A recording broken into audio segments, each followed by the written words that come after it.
നമ്മൾ ഖബർസ്ഥാനിലേക്ക് എടുക്കുമ്പോ ഒരുപാട് ആളുകളൊക്കെ കൂടണ്ട്. പക്ഷേ എല്ലാവരും പിരിഞ്ഞു പോരുകയാണ്. ഒന്നാമത്തെ ദിവസം ആരംഭിക്കുകയാണ്. എനിക്കോ നിങ്ങൾക്കോ പരിചയമില്ലാത്ത ഒന്നാമത്തെ രാത്രി, ഒന്നാമത്തെ ദിവസം അവിടെ ആരംഭിക്കുകയാണ്. എല്ലാവരും പിരിഞ്ഞു. നേരത്തെ പറഞ്ഞതുപോലെ ആർക്കും തോന്നിയില്ല എൻ്റെ പൊന്നുപ്പ ഒറ്റക്കല്ലേ, ഞാൻ കൂടെ കിടക്കട്ടെ. എൻ്റെ പൊന്നു ഭാര്യയല്ലേ ഖബറിൽ കിടക്കുന്നത്, ഞാൻ കൂടെ കിടക്കട്ടെ. ഒരു ഭർത്താവിനും തോന്നുന്നില്ല. എല്ലാവരും പോന്നു. ആ അവസരത്തിലതാ നമുക്ക് നമ്മുടെ ഖബറിൽ നമ്മുടെ അമല് മാത്രമാണ് തുണയുള്ളത്. അവിടെ ജനാസ മറമാടി കഴിയുമ്പോ അവിടെ ചുറ്റും കൂടിയിരിക്കുന്നവര് പ്രാർത്ഥിച്ചു കൊണ്ടിരിക്കുന്നുണ്ട്. നബി സല്ലല്ലാഹു അലൈഹി വസല്ലം പറഞ്ഞില്ലേ, ഒരു ജനാസ അടക്കം ചെയ്ത് കഴിഞ്ഞപ്പോ അള്ളാഹുവിന്റെ റസൂല് സഹാബിമാരോട് പറഞ്ഞു, ഇസ്തഗ്ഫിറൂ ലി അഖീകും, നിങ്ങളുടെ ഈ സഹോദരന് വേണ്ടി അള്ളാഹുവിനോട് പൊറുക്കലിനെ ചോദിക്കൂ സഹാബിമാരെ. ഫഇന്നഹു ലാന യുസ്അലു, അദ്ദേഹം ഇതാ ചോദിക്കപ്പെടാൻ പോവുകയാണ്. അതേ, ഞാൻ തുടക്കത്തിൽ പറഞ്ഞില്ലേ, പോകുന്ന രാജ്യത്ത് ഒരു പരീക്ഷ വരാനുണ്ട്. മെയിൻ പരീക്ഷയ്ക്ക് മുമ്പേ മറ്റൊരു ഇന്റർവ്യൂ അഭിമുഖീകരിക്കാനുണ്ട്. ചില ചോദ്യങ്ങൾ വരാനുണ്ട്. അതാണ് ഖബർ എന്ന് പറയുന്ന ഭവനം. അൽ ഖബ്റു അവ്വലു മൻസിലിൻ മിൻ മനാസിലിൽ ആഖിറ, ആഖിറത്തിലേക്കുള്ള നീണ്ട യാത്രയിൽ ഒന്നാമതായി ഇറങ്ങിക്കിടക്കാനുള്ള ഒന്നാമത്തെ ഭവനമായ ഖബർ.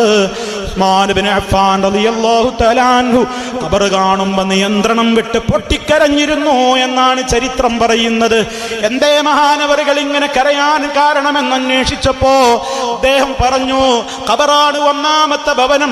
അതിൽ രക്ഷപ്പെട്ടാൽ ബാക്കിയൊക്കെ രക്ഷയാണ്, അതിൽ പരാജയപ്പെട്ടാൽ ബാക്കിയൊക്കെ പരാജയമാണ്.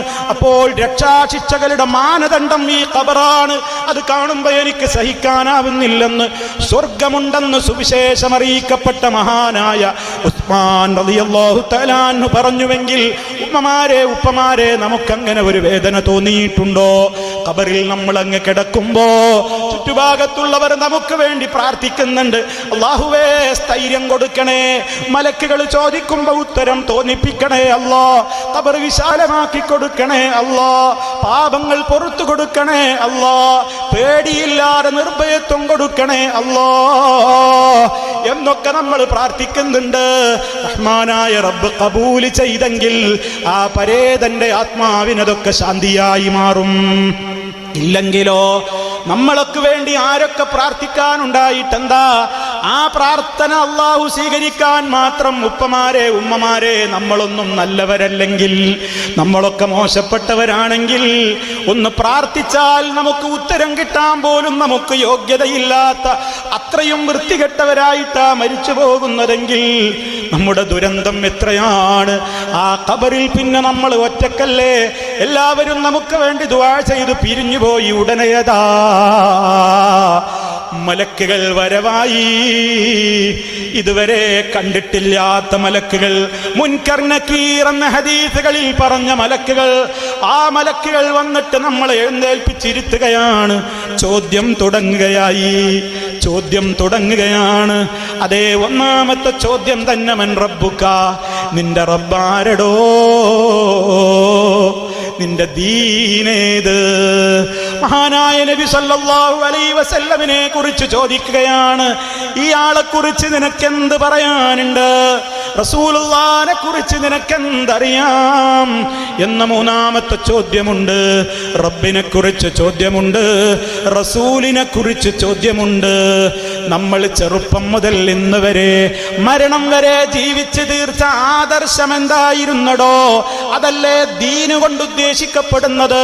ആ ദീന് നന്നാക്കി തരണേ എന്നല്ലേ നമ്മൾ തേടിയിരുന്നത്. ആ ദീന് തെറ്റിപ്പോകല്ലേ എന്നല്ലേ തേടിയിരുന്നത്. ഹൃദയങ്ങളെ ചരിത്രങ്ങളെ മാറ്റിമറിച്ചുകൊണ്ടിരിക്കുന്ന റബ്ബേ, സബ്ബിത്ത് ഖൽബി അലാ ദീനിക, നിന്റെ ദീനിൽ എന്റെ ഹൃദയത്തെ നീ ഏത് വസ്വാസ് ഉണ്ടാക്കുന്ന ആളുകൾ വന്ന് വസ്വാസ് ഉണ്ടാക്കിയാലും പൂർവീകരായ നബിതങ്ങളും സഹാബിമാരും താബിഈങ്ങളും താബിഈങ്ങളും ഒക്കെ പഠിപ്പിച്ച അതേ തൗഹീദിൽ, അതേ വിശ്വാസത്തിൽ, അതേ ആചാരാനുഷ്ഠാനങ്ങളിൽ നിന്ന് ആരൊക്കെ എന്തൊക്കെ തെറ്റിദ്ധരിപ്പിച്ച് ദുരാരോപണത്തിന്റെ പടയുക്കമായി വന്നാലും റബ്ബേ തെറ്റിക്കലേ എന്ന് പറഞ്ഞേ 17 തവണ നിർബന്ധമായും അങ്ങനെ പലതവണ ഇങ്ങനെ തേടി നേർമാർഗത്തിലേക്ക് ആക്കിയതിന്റെ ശേഷം റബ്ബേ കേട്ടിട്ട് തെറ്റിപ്പോകല്ലേ റബ്ബേ, മനസ്സിനെ തെറ്റിക്കല്ലേ എന്ന് മനസ്സു നൊന്ത് തേടിയ ദീനെന്തോ ആ ദീനിനെ കുറിച്ച് ചോദ്യമുണ്ട്. ഈ 3 ചോദ്യങ്ങൾ പരമപ്രധാനമാണ്. ആ ചോദ്യം അങ്ങ് നടക്കും. പ്രിയമുള്ളവരെ, ഇതൊക്കെ ഏതെങ്കിലും കാലത്ത് നടക്കുന്നതല്ല. ഈ സംസാരിച്ചു കൊണ്ടിരിക്കുന്ന പാവപ്പെട്ട ഞാനോ, എന്റെ ശബ്ദം ശ്രവിച്ചു കൊണ്ടിരിക്കുന്ന പ്രിയമുള്ളവരെ, നിങ്ങളിൽ ഒരുവനോ ഒരുത്തിയോ ഈ സെക്കൻഡിൽ അങ്ങ് മരണപ്പെട്ട് കഴിഞ്ഞാൽ അല്ലാഹുവേ, ഈമാനുള്ള മരണം നീ ഞങ്ങൾക്ക് വിധിക്കണമേ. ഇവിടെ വെച്ച് മരിക്കുകയാണെങ്കിലും മുഅ്മിനായി മരിപ്പിക്കണേ അല്ലാ. അതേ, നമ്മുടെ ബന്ധുക്കൾ പിന്നെ വെച്ച് താമസിപ്പിക്കില്ല, പേര് പോലും പോയില്ലേ. ആദ്യം തന്നെ നമുക്ക് നഷ്ടമായൊരു നമ്മുടെ അഡ്രസ്സാണ്. എവിടെ ഹുസൈനെ കുളിപ്പിച്ചോന്ന് ചോദിക്കില്ല, അബൂബക്കറിനെ കുളിപ്പിച്ചോന്ന് ചോദിക്കില്ല, ഉമറിനെ കഫൻ ചെയ്തോന്ന് ചോദിക്കില്ല, ഫാത്തിമയെ കബറടക്കിയോ എന്ന് ചോദിക്കില്ല, ഖദീജയെ കുളിപ്പിച്ചോ എന്ന് ചോദിക്കില്ല. ചോദ്യം മുഴുവനും പിന്നെ ബന്ധുക്കൾ അടക്കം പറയുന്നത് എപ്പോഴാ മയ്യത്ത് കുളിപ്പിക്കാൻ എടുക്കുന്നത്, എപ്പോഴാ മയ്യത്ത് കഫൻ ചെയ്യുന്നത്, എപ്പോഴാ ജനാസ പള്ളിയിലേക്ക് എടുക്കുന്നത്, എപ്പോഴാ ജനാസയുടെ പേരിൽ നിസ്കാരം നിശ്ചയിച്ചിട്ടുള്ളത്, എപ്പോഴാ ഖബറിലെ 6 അടി മണ്ണിലേക്ക് താഴ്ത്തി വെക്കുന്നത്. പേര് പോലും പോയില്ലേ പ്രിയമുള്ളവരെ. എന്നിട്ടാണോ ഈ വാശിയുമായി നടക്കുന്നത്? ആരെയൊക്കെയാ തെറി പറയുന്നത്, ആരെയൊക്കെയാ കാഫിറാക്കുന്നത്, ആരെയൊക്കെയാ മുശ്രിക്കാക്കുന്നത്, ആരെയൊക്കെയാ പല പേരുകളിലും വിളിച്ച് ആക്ഷേപിക്കുന്നത്. ഇതിന് പ്രോത്സാഹനം നൽകുന്ന ആരും നമ്മുടെ കൂടെ ഖബറിൽ വക്കാലത്ത് ഏറ്റെടുക്കില്ല. പറഞ്ഞ നമ്മുടെ തന്നെ ജീവിതം അത് ഖബറിൽ ഒതുങ്ങുകയാണ്. പ്രോത്സാഹിപ്പിച്ച നേതാക്കളില്ല, പറഞ്ഞോ ഇനിയും വിളിക്കും എന്ന് പറഞ്ഞ് വിളിപ്പിച്ച പ്രഭാഷകരില്ല, ആരും കൂടെയില്ല, പുറത്താക്കിയവരില്ല, അകത്താക്കിയവരില്ല, സംരക്ഷണം കൊടുത്തവരില്ല, സംരക്ഷണം വേണ്ടെന്ന് വെച്ചവരില്ല, തെറ്റിപ്പോയവരില്ല, ആരുമില്ല, ഒരാളുമില്ല. വഹീദൻ ഫരീദൻ ഫിൽ മഖാബീരി സാവിയാ, ഏകനായിക്കൊണ്ട് ആ കുഴിമാടത്തിൽ കിടക്കുമ്പോ ചോദ്യം ചോദിക്കാൻ മലക്കുകൾ വരുന്നു. അപ്പോഴേക്കോ നമ്മുടെ കുടുംബങ്ങളതാ, ഒരു ഭാര്യയാണെങ്കിൽ ഒരു 4 മാസവും 10 ദിവസവും വിധവക്ക് ദുഃഖാചരണമുണ്ട്. നമ്മുടെ മക്കളും മറ്റുള്ള കുടുംബങ്ങളും ഒക്കെ ഏറിയാൽ 3 ദിവസം. ഇനി ബന്ധപ്പെട്ട ബന്ധുക്കൾ ചിലപ്പോൾ ഒരു 4 മാസം, 1 കൊല്ലം. എൻ്റെ ഉപ്പ ഉണ്ടായിരുന്നു, എൻ്റെ ഉമ്മയെ കുറിച്ച് പറയും, ഭാര്യയെ കുറിച്ച് പറയും, ഭർത്താവിനെ കുറിച്ച് പറയും, പലരെ കുറിച്ച് പറയും, എൻ്റെ ആങ്ങള, എൻ്റെ പെങ്ങള് എന്നൊക്കെ പറയും. പക്ഷേ അപ്പോഴേക്കും നമ്മൾ ഖബറിലെന്ന് അലിഞ്ഞുപോയി. അപ്പോഴേക്കതാ നമുക്കാരാ ഉള്ളത്, നമുക്കെന്താ ഉള്ളത്? പല മരണ വീടുകളിലും എങ്ങലടിച്ച് കരയുമ്പോ പലരും പറയും, ആ പാവപ്പെട്ട കുട്ടികൾ അനാഥരായില്ലേ, ആ പൊന്നുമോള് അനവിധവയായില്ലേ, ആ കുട്ടികൾക്കിനി ആരാ ഉള്ളത്, ആ ഭാര്യക്കിനി ആരാ ഉള്ളത്, ആ മക്കൾക്കിനി ആരാ ഉള്ളത് എന്നൊക്കെ പറയുമ്പോ പ്രിയമുള്ളവരെ, ആരെങ്കിലും പറയാറുണ്ടോ ആ പോയ വ്യക്തിയുടെ കാര്യം ഇനി എന്താണ്? അദ്ദേഹത്തിന്റെ ജനാസയതാ പോയില്ലേ, ആരാണിനി അദ്ദേഹത്തിന് കൂട്ടിനുള്ളത്? മക്കൾ ഇവിടെ ഒരുപക്ഷെ ബാപ്പയുള്ള കാലത്തേക്കാൾ കൂടുതൽ സുഖമായി ആളുകൾ നോക്കും, ആളുകൾ അനാഥ കുട്ടികളെന്ന് കൂടുതൽ സംരക്ഷണം കൊടുക്കും. ബാപ്പ ജീവിച്ചിരിക്കുമ്പോ കിട്ടാത്ത സുഖങ്ങൾ ഒരുപക്ഷെ ബാപ്പയുടെ മരണശേഷം അനാഥ മക്കൾക്ക് കിട്ടും. വിധവയായ പെണ്ണ് ചെറുപ്പക്കാരിയാണെങ്കിൽ ഒരുപക്ഷെ അധികം വൈകാതെ മറ്റൊരു പുതിയ വാപ്പയുമായി കിടക്ക പങ്കിടും. അതുപോലെ തന്നെ ഭർത്താവാണെങ്കിൽ അയാൾ മറ്റൊരു ഭാര്യയുമായി കിടക്ക പങ്കിടും. അതുപോലെ തന്നെ ആങ്ങളയും പക്കളുമൊക്കെ അതേ പല സ്നേഹങ്ങളുമൊക്കെ ആയിരുന്നുവെങ്കിലും പോയില്ലേ. പിന്നെ അവരുടെ ചിന്ത എന്താണ്? അവർ അവരുടെ ലോകത്തേക്ക് കളിയും ചിരിയും തമാശയും യാത്രയും കല്യാണവും മാമാങ്കവും മറ്റു കാര്യങ്ങളുമൊക്കെ ആയിട്ടങ്ങനെ പോകുമ്പോഴും നമ്മൾ നമ്മുടെ ഖബറിൽ നമ്മുടെ അമലുമായി തനിച്ചാണ്. പണമുണ്ടാക്കിയിട്ടുണ്ട്, പലിശയിലൂടെ പണം വാങ്ങിയിട്ടുണ്ട്, സകാത്ത് കൊടുക്കാതെ പെണ്ണുങ്ങൾ ആഭരണത്തെ കെട്ടിത്താങ്ങി കൊണ്ട് നടന്നിട്ടുണ്ട്, ബാപ്പ തന്ന 100 പവനും 200 പവനും ബാങ്ക് ലോക്കറിൽ വെച്ചിട്ടുണ്ട്, അരയിൽ അണിഞ്ഞിരുന്നു, കൈകളിൽ അണിഞ്ഞിരുന്നു. കല്യാണത്തിന് ഇന്നൊരു പെണ്ണിറങ്ങുമ്പോ ആ പെണ്ണെങ്ങനെയൊക്കെയായി ഇറങ്ങുന്നത്? അന്യപുരുഷന്റെ മുമ്പിൽ തന്റെ ശരീരത്തിന്റെ ഭംഗി വെളിവാക്കിക്കൊണ്ട് അതുവരെ തലമറച്ചിരുന്ന പെണ്ണിന് പിന്നെ തലമറക്കാൻ മടിയാണ്. അവൾ മുല്ലപ്പൂ കൊണ്ട് തലയിൽ ഒരു ആനങ്കരമാണ്, ഒരലങ്കാരമാണ്. ശരീരം മുഴുവനും അവൾ സ്വർണത്തിന്റെ വളകളാണ്. അതുപോലെ തന്നെ ഉള്ളിലുള്ളതെല്ലാം പുറമേക്ക് പ്രകടമാകുന്ന വളരെ നൈലോൺ ഡ്രസ്സിലാണ് അവൾ ഒരുങ്ങിയിട്ടുള്ളത്. ചുണ്ട് ചമപ്പിച്ചിട്ടുണ്ട്, കവിൾ റൂഷ് പൂശിയിട്ടുണ്ട്. അവളുടെ മിഴികളിൽ ഇണകളിൽ അവൾ എല്ലാ അർത്ഥത്തിലുമുള്ള അലങ്കാരങ്ങൾ അണിഞ്ഞിട്ടുണ്ട്. ലക്ഷങ്ങൾ വില വരുന്ന ഒരൊറ്റ മണിക്കൂറിന് വേണ്ടി മാത്രം ഉടുത്തൊരുങ്ങാനുള്ള പിന്നെ ഒരു കാലത്തും ആ പെണ്ണ് തന്റെ ബോഡിയിൽ ചുറ്റിപ്പൊതിയാൻ തയ്യാറാകാത്ത 10,000 വില വരുന്ന മണവാട്ടിയുടെ ഡ്രസ് ഉടുത്തിട്ടുണ്ട്.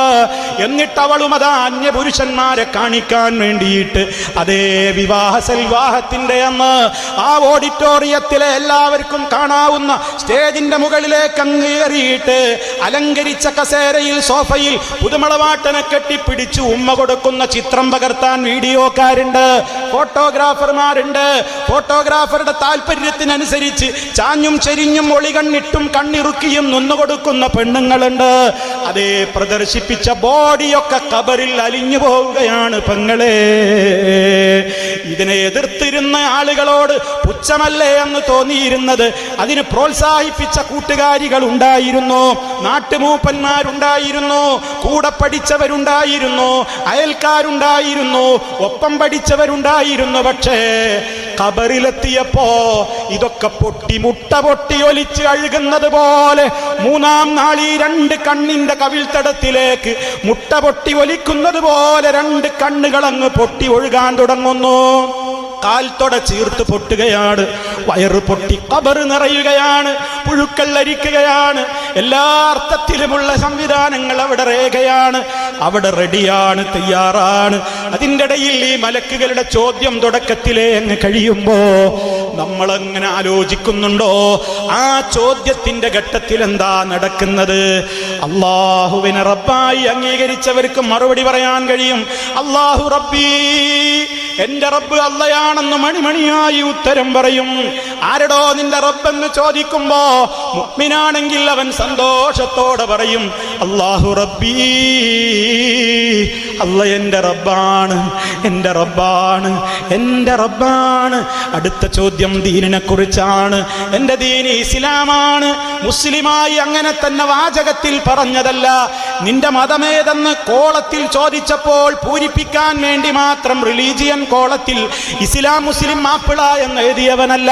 അങ്ങനെ തന്നെ ജീവിച്ചു മരിച്ചു പോയവനാണെങ്കിൽ അവനും പറയും ദീനിയൽ ഇസ്ലാം, അൽ ഇസ്ലാമു ദീനി, എന്റെ മതം ഇസ്ലാമാണ് എന്ന് പറയുകയാണ്. അതേ നബി തങ്ങളെ കുറിച്ച് ചോദിക്കുമ്പോ എന്റെ പ്രിയപ്പെട്ടവരെ നമ്മൾ മനസ്സിലാക്കണം, മഹാനായ നബി സല്ലല്ലാഹു അലൈഹി വസല്ലമിനെ കുറിച്ച് ചോദ്യം വരുന്ന നേരത്ത് ആ സമയത്ത് മുഅ്മിനായ മനുഷ്യൻ പറയാണ് ഹുവ മുഹമ്മദുർ റസൂലുള്ളാഹ്. അള്ളാഹു നമുക്കതിന് തൗഫീക്ക് നൽകട്ടെ. നമ്മളെ റസൂലുള്ളാഹിനെ കുറിച്ച് ചോദിക്കുമ്പോൾ സന്തോഷത്തോടെ ഉമ്മ ഉപ്പ പെങ്ങളെ നമുക്ക് പറയാൻ പറ്റണം.